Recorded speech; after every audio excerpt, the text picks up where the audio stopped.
يعلم ما بينهما في 6 أيام.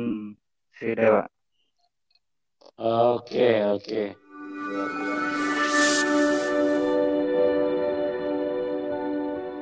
Bismillahirrohmanirrohim. Assalamualaikum warahmatullahi wabarakatuh. Alhamdulillah, pertama-tama marilah kita panjatkan puja dan puji syukur kita hanya kepada Allah Subhanahu wa Ta'ala. Sebab karena rahmatnya, karena kasih sayangnya, kita masih bisa bertemu lagi saat ini. Walaupun dalam media sosial kita dipertemukan dalam keadaan sehat walafiat. Dan tak lupa, marilah kita panjatkan sholawat terhadap junjungan kita Nabi Muhammad SAW. Sebab karenanya kita telah dipertemukan dengan cahaya kebenaran, yaitu agama Islam. Pada kesempatan kali ini, saya ingin menjawab dari beberapa pertanyaan yang sudah ada di komentar video-video saya. Tapi sebenarnya sebelum kalian komentar pun memang sudah mau saya jelaskan. Jadi kenapa kok saya memilih agama Islam? Kenapa saya nggak memilih agama yang lain tentunya ya. Jadi itu yang mau saya jelaskan pada video saat ini. Apa yang saya pelajari dari Alkitab, sebenarnya itulah yang menuntun saya untuk ke Islam. Jadi bukan saya yang harus memilih kenapa nggak pilihan yang ini, yang itu. Enggak seperti itu. Jadi benar-benar dari Alkitablah yang menuntun saya menjadi Islam. Dan di Alkitab pun disebutkan seperti yang ada di Markus 12 ayat 29 dan di Ulangan 6 ayat 4 bahwa Tuhan itu Allah dan Tuhan itu Esa. Ayat-ayat itu pun juga dikuatkan dari Ulangan 4 ayat 39 bahwa Tuhanlah Allah dan tidak ada yang lain kecuali Dia. Nah, itu adalah ajaran tauhid yang ada di Islam. Jadi bahwa tidak ada Tuhan yang lain kecuali Allah. Bagaimana dengan Yesus? Apakah Dia Tuhan? Bukankah Dia anak Allah? Nah, di Yohanes 17 ayat 3, di situ disebutkan bahwa Yesus adalah utusan. Berarti kan ada yang mengutus Yesus. Jadi, Yesus hanya utusan dan bukan Tuhan. Lalu, seperti apakah Allah itu? Apakah Allah itu sama dengan Yesus? Di Alkitab kita bisa lihat di Bilangan 23 ayat yang ke-19. Di situ disebutkan Allah bukanlah manusia. Jadi sudah jelas ya, berarti Yesus kan manusia. Allah bukan Yesus. Dan Allah pun bukanlah anak manusia. Sedangkan Yesus kita tahu di Alkitab Yesus adalah putra Maria, anak manusia. Jadi jelas bahwa Allah bukanlah Yesus yang manusia. Jadi dari situ dapat disimpulkan bahwa Tuhan itu adalah Allah dan Yesus bukanlah Allah. Karena Yesus adalah manusia dan Dia adalah anak manusia. Jadi Yesus itu bukan Allah, bukan Tuhan. Tuhan itu ya Allah. Dan itu seperti yang ada di Alkitab, bahwa Tuhan itu Allah dan tidak ada yang lain selain Dia. Itu semua sudah ditulis di Alkitab. Bukan saya yang bilang, tapi Alkitab sendiri. Bagaimana dengan Roh Kudus? Bukankah Yesus adalah satu kesatuan dengan Roh Kudus, dengan Roh Tuhan? Nah, sekarang kita lihat apa yang dikatakan Alkitab. Ini kata-katanya Alkitab ya, bukan kata-kata saya. Mari kita lihat di Yesaya 11 ayat yang kedua. Di situ disebutkan bahwa Roh Tuhan akan ada padanya, roh hikmat dan pengertian, roh nasihat dan keperkasaan, roh pengenalan dan takut akan Tuhan. Jadi, di sini kita tahu bahwa Roh Tuhan tidak hanya ada pada Yesus. Roh Tuhan tidak sama dengan Tuhan. Dan kalau Roh Tuhan sama dengan Tuhan, masa sih Tuhan bisa takut sama Tuhan? Dan di sini saya ingin menambahkan beberapa hal yang ditulis di Alkitab, tapi tidak dilakukan oleh orang-orang Kristen.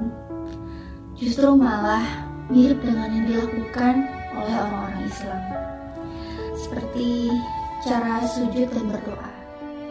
Kita bisa lihat di Mazmur 138 ayat yang kedua.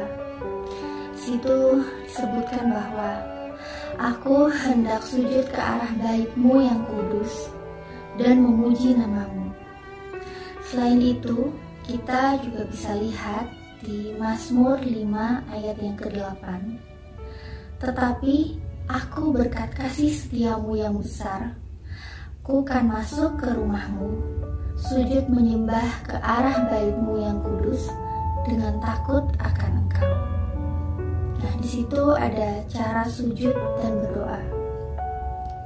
Kita bisa lihat juga bagaimana cara Yesus. Kita bisa buka di Matius 26 ayat yang ke-39. Maka ia maju sedikit, lalu sujud dan berdoa. Nah, di sini kita bisa lihat bahwa umat Muslim dalam setiap gerakan sholatnya, mereka selalu sujud dan berdoa. Sedangkan apa yang dilakukan umat Kristen di gereja, apakah diajarkan untuk bersikap sujud dalam berdoa? Sedangkan yang saya tahu, di gereja itu hanyalah duduk, berdiri, dan bernyanyi-nyanyi seperti itu. Jadi di sini teman-teman bisa menilai sendiri apakah yang dilakukan umat Kristen itu sudah sesuai dengan apa yang Alkitab tulis. Selain itu, seperti yang sudah kita ketahui bahwa laki-laki umat Muslim itu diwajibkan untuk berkhitan tanpa ada dispensasi apapun. Nah, itu pun seperti apa yang dilakukan Yesus. Kita tahu Yesus pun disunat. Kita bisa lihat di Lukas 2 ayat yang ke-21.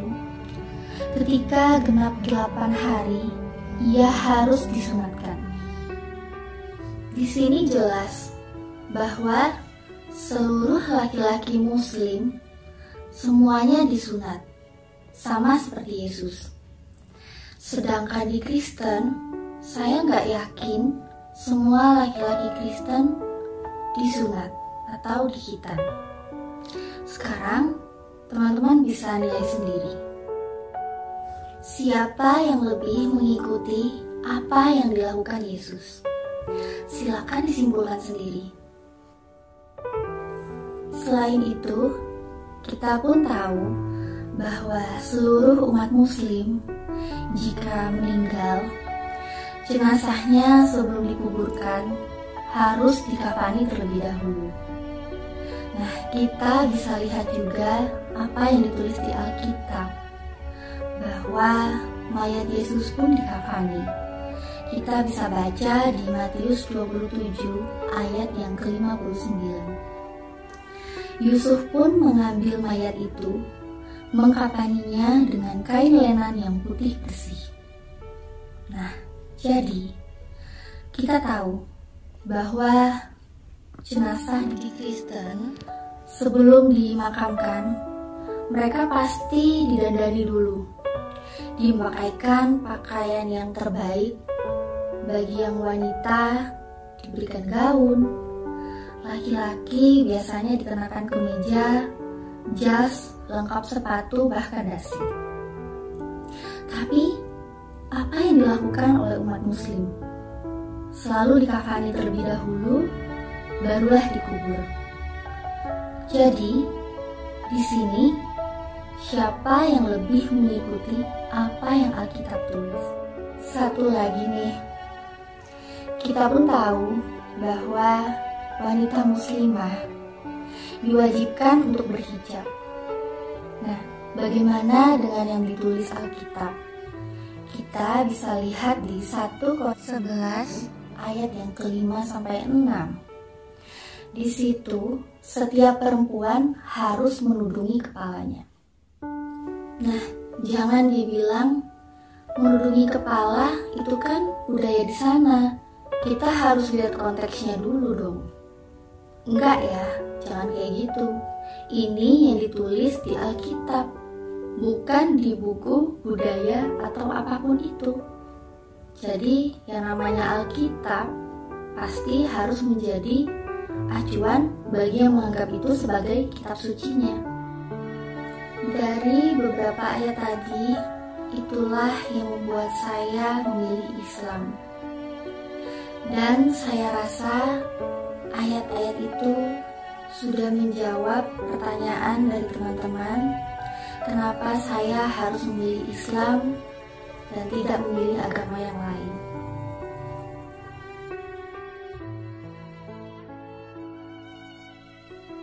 Sekaligus pesan buat Bapak Yusuf Manubulu.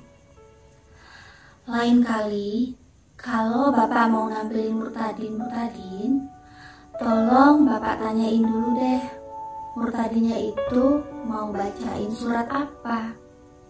Nah, kalau mau bacain surat Al-Baqarah 255 atau ayat kursi, sebaiknya jangan deh. Karena asal Bapak tahu ya Pak ya, umat muslim walaupun belum bisa baca Al-Quran, tapi rata-rata hafal loh sama ayat kursi. Saya aja yang mu'alaf sudah hafal ayat kursi.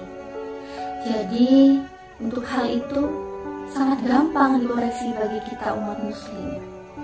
Kita tahu benar apa salahnya. Kayak yang kemarin Bapak tampilin si MD itu, guru pondok pesantren. Itu Bapak udah jadi bahan tertawaan orang Islam loh Pak. Bahkan murtadin selevel Saifuddin Ibrahim, kalau ikutan nonton pasti tertawa. Soalnya itu bacaannya ngawur. Memang sih orang Kristen pasti terpukau melihat si MD baca Al-Quran. Karena orang-orang Kristen kan gak tahu kalau bacaannya itu salah. Jadi gini, daripada nanti saya dibilang bohong, mendingan langsung saya tampilin aja sekaligus saya koreksi. Ini saya perlambat ya bacaannya si MD supaya lebih mudah kita untuk mengoreksinya. Nanti silakan bisa dicek diulang-ulang sendiri. Oke Pak, satu ayat lagi Pak, silakan. Bismillahirrahmanirrahim. Allah la ilaha illa huwal hayyul qayyum la ta'khudhuhu sinatun wa la nawm. Di sini hu-nya hilang ya. Jadi si MD bilangnya Allah la ilaha illa wal hayyul qayyum. Harusnya Allahu la ilaha illa wal hayyul qayyum. Ini lanjutannya ya. لا تأخذه سنة ولا نوم له ما في السماوات وما في الأرض من ذا الذي يشفع عنده إلا بإذنه. Di situ dia bilang, Wandaladi yasfauin tau ila bi'idni. Harusnya Mandaladi yasfauin tau ila bi'idni. Nah, sekarang ini yang paling parah nih ya. Ya'lamu ma bainahuma fi sittati ayyam. Sudah, Pak. Oke. Luar biasa. Nah, kita dengar itu, dia tuh bawa ayam. Sebenarnya nggak perlu ya bawa ayam di bacaan ayat kursi itu. Jadi harusnya ya'lamu ma baina aydihim wa ma khalfahum. Ya, jadi gitu ya bacaannya yang benar. Udah nggak perlu bawa ayam lagi ya. Nah, jadi kita orang-orang Islam pun juga pasti tahu lah, murtadin yang Bapak bilang adalah guru pondok pesantren, apalagi udah 7 tahun lagi ya. Kita ya gak ada yang percayalah sama hal itu. Jadi cukup sekian video saya kali ini. Saya mohon maaf bila ada kata-kata saya yang gak berkenan buat teman-teman. Namun jika ada baiknya, itu semua datang hanya dari Allah Subhanahu wa Ta'ala.